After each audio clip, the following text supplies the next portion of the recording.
ఈరోజు మనం సర్దార్ పటేల్ స్టేడియంలో ఉన్నామండి. ఇక్కడికి మనం ఎందుకు వచ్చామంటే కళాభిషేక్ అని చెప్పి మరాఠీ ఛత్రపతి శివాజీ మహారాజ్ సంస్కృతిని వారు ప్రోత్సహిస్తూ తర్వాత జనాలకు కూడా అంటే జనరేషన్స్ కూడా మిగతా జనరేషన్స్కి కూడా దాని యొక్క వాల్యూ తెలియాలని చెప్పేసి అలాగే మన ఛత్రపతి మహారాజ్ గారు మన సంస్కృతిని కాపాడడానికి ఏ విధంగా తోడ్పడ్డారు అని చెప్పేసి పిల్లల ద్వారా రకరకాల నృత్యాల ద్వారా అలాగే డ్రామాల ద్వారా వాళ్ళు మనకి చూపిస్తూ ఉన్నారండి. ఆ షోని చూడడానికి మనం కూడా ఈరోజు ఇక్కడికి వచ్చేసాం. ఇంకెందుకు ఆలస్యం, మనం కూడా చూసేద్దాం.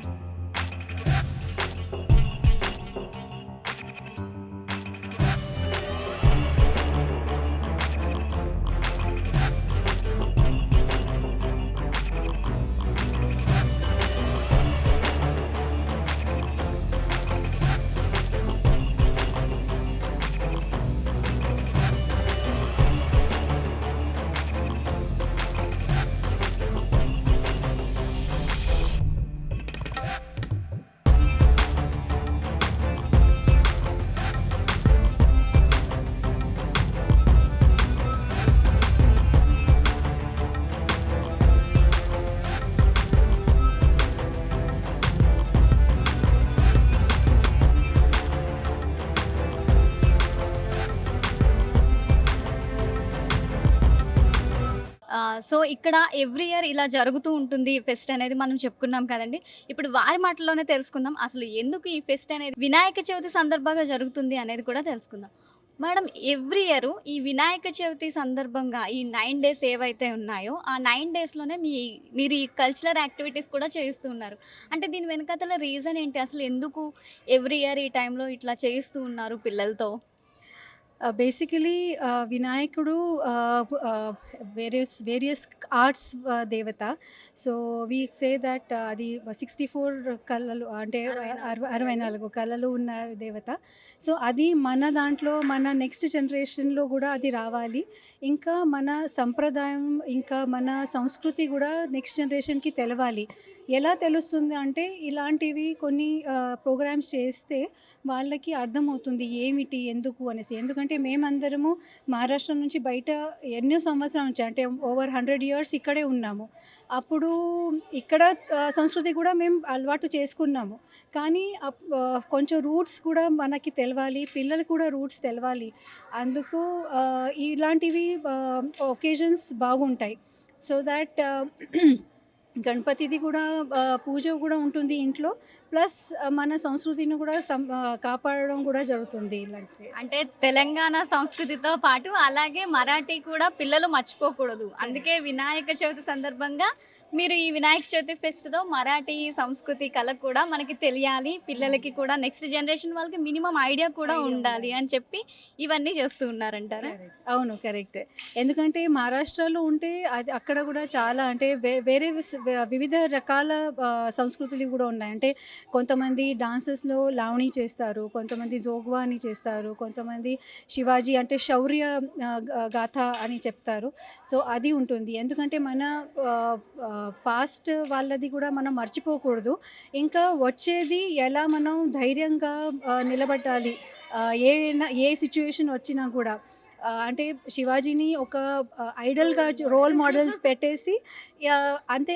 అప్పుడు మనకి అట్లాంటివి ఫైటింగ్ చేయడం అప్పుడు అవసరం లేదు. కానీ ఏమైనా ప్రాబ్లం వస్తే ఒక సిచ్యువేషన్ వస్తే ధైర్యంగా ఎట్లా అది ఓవర్కమ్ చేయాలి. సో అది ఏమో మన శివాజీ నుంచి తీసుకోవాలి. సో ఎక్కడి నుంచి తీసుకోవాలి అది కూడా ఇట్లాంటివి ప్రోగ్రామ్స్తో మనం చిన్నపిల్లలకు నెక్స్ట్ జనరేషన్కి చెప్పుకోవచ్చు. అంటే మన ప్రవర్తనలో అవి రావాలి. కానీ వాళ్ళకి బొంబార్డింగ్ చేస్తే అది వాళ్ళకి కూడా ఇష్టం ఉండదు. సో కానీ ఒక ఫన్ యాక్టివిటీ ఒక ఎంటర్టైన్మెంట్ లెక్క అట్లాంటివి మనం చెప్తే వాళ్ళకి కూడా అర్థమవుతాయి. ఇట్లాంటివి మన శివాజీ కూడా చేశారు కదా, నేను కూడా ఏదైనా ఉంటే నేను కూడా బలవంతంగా ఉండాలి, బలంగా ఉండాలి. అప్పుడు ఏదైనా ఎవరైనా శత్రువులు వస్తే ఏదైనా దోపిడీ చేస్తే నేను వాళ్ళని ఓవర్కమ్ చేయగలుగుతాను అనేసి. మీరన్నది 100% కరెక్ట్. ఎందుకంటే ఛత్రపతి శివాజీ గారు అనేది నిజంగా ఒక రోల్ మోడల్. ఎందుకంటే జనాల కోసం అది పిల్లలకి రోల్ మోడల్ కూడా చాలా మంచిది. ఎందుకంటే మన కోసం మాత్రమే కాదు, మనం మన కోసంతో పాటు సొసైటీ కోసం కూడా మనం జీవించాలి అనే ఒక చక్కటి మెసేజ్ శివాజీ మహారాజ్ జీవిత చరిత్రలో ఉంటుంది. అలానే చామా మూవీ కూడా అందరి హృదయాల్లో అది చాలా నాటుకుపోయింది. అసలు ఛత్రపతి మహారాజ్ అంటే ఒక హీరో ఇప్పుడు అందరికీ. అండ్ ప్లస్ ఇలాంటివి ప్రోగ్రామ్స్ చేసినప్పుడు ఓన్లీ సెల్ఫ్ డిపెండెంట్ కాకుండా, లేకపోతే సెల్ఫిష్గా కాకుండా నేను కాకుండా నా టీంతో, అంటే ఒక గ్రూప్ డాన్స్ చేసినప్పుడు, ఫర్ ఎగ్జాంపుల్ గ్రూప్ డాన్స్ చేసినప్పుడు నాదే బెస్ట్ అని అవ్వకూడదు, అందరితో అందరు కలిసి ఒక బెస్ట్ పర్ఫార్మెన్స్ ఇవ్వాలి.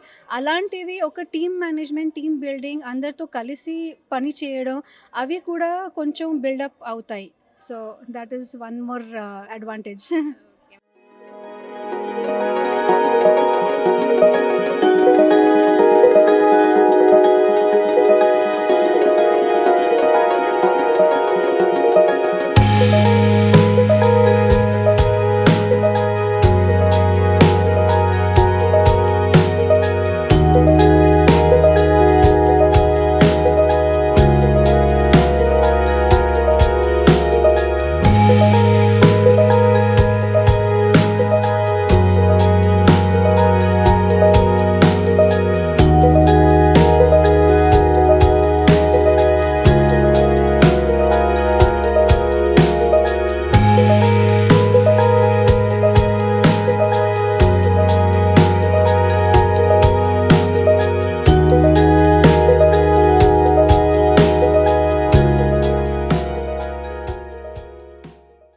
మేడం, ఎవ్రీ ఇయర్ కూడా ఈ కళాభిషేక్ అనేది మరాఠీ సంస్కృతిని మళ్ళీ మనం అందరం గుర్తు చేసుకోవాలని చెప్పి, అలాగే ఛత్రపతి శివాజీ మహారాజ్ గారిని కూడా ఒకసారి మనందరం తలుచుకోవాలని చెప్పి చేస్తున్నారు. అంటే ఈ మెయిన్ థీమ్ వెనుక కారణం ఏంటంటారు? యాక్చువల్లీ కళాభిషేకం అంటే కళ గురించి అండి. కళ గురించి వీళ్ళు ప్రమోట్ చేస్తున్నారు. గత 25-20 సంవత్సరాల నుంచి చేస్తున్నారు. నేను చాలా సంవత్సరాల నుంచి చూస్తున్నారు వీరు డిఫరెంట్ డాన్స్ డ్రామాస్ చేయడము. సో ఆధ్యాత్మికంగా, సాంస్కృతిక పరంగా కూడా చేస్తారు.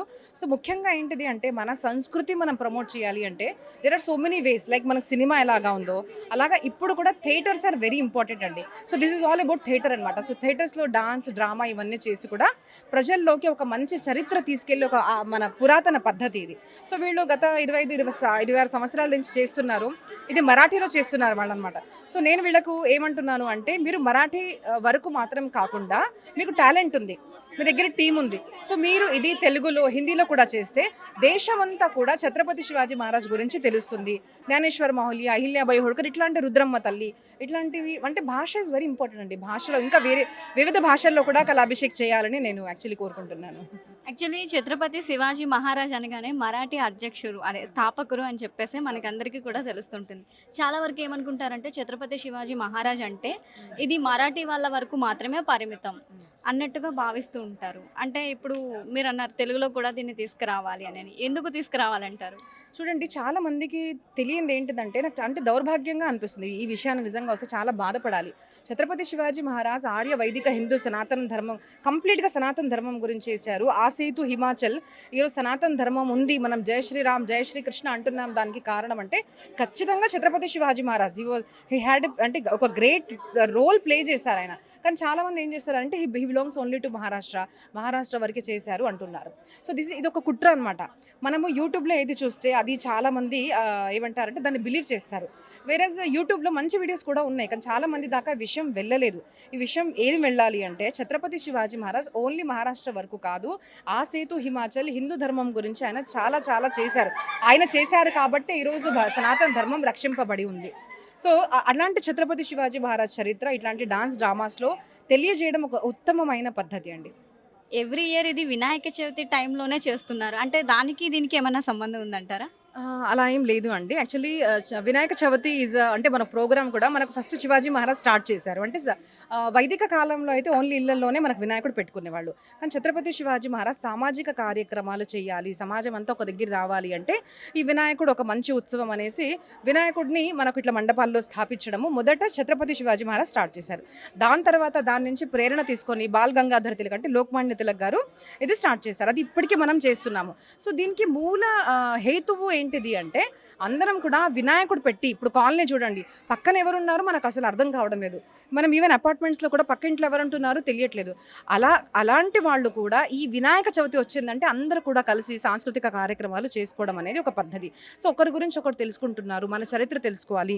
ఈ మాధ్యమం ద్వారా అయినా మనము సాంస్కృతిక కార్యక్రమాలు, దేశం యొక్క హిస్టరీ, మన రిలీజన్ కానివ్వండి, మన ధర్మం గురించి ప్రచారం చేయడం కానీ ఇవి చేయాలి అన్న కోరికతోనే అవి చేశారు. కాబట్టి ఈ వినాయక చవితి అన్నది ఒకటి ఖచ్చితంగా మనము అందరూ వాడుకుంటారు.